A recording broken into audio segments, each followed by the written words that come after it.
Bienvenue sur PMTV News. Ici vous aurez toutes les informations sur l'actualité d'Afrique. Abonnez-vous massivement et activez la cloche de notification pour plus de vidéos. L'armée malienne a dit jeudi avoir mené des frappes aériennes contre les djihadistes de la Katiba Massina affiliés à Al-Qaïda dans le centre du pays à la suite du massacre d'au moins 132 civils. L'armée a indiqué dans un communiqué reçu jeudi par l'AFP avoir effectué ces frappes entre lundi et mercredi dans les environs de Bankas et Ségué, près des lieux du massacre, mais aussi plus loin dans les secteurs de Djenné et Tenenkou. Ces actions sont consécutives à des efforts de recherche et de précision des renseignements sur les auteurs des attaques contre les populations civiles le 18 juin, ajoute le communiqué.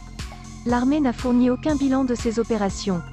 Carnage de civils. Le Mali a connu durant le week-end un de ses pires carnages de civils, qui est aussi la dernière tuerie en date d'une série en cours à travers le Sahel. Selon le gouvernement, 132 civils ont été tués à Dialassagou et dans deux localités environnantes, à quelques dizaines de kilomètres de Bankas.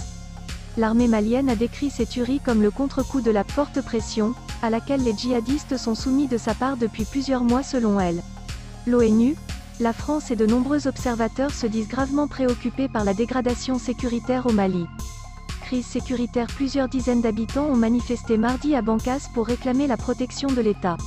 Le Mali est plongé dans une profonde crise sécuritaire, politique et humanitaire depuis le déclenchement d'insurrections indépendantistes et djihadistes en 2012 dans le nord.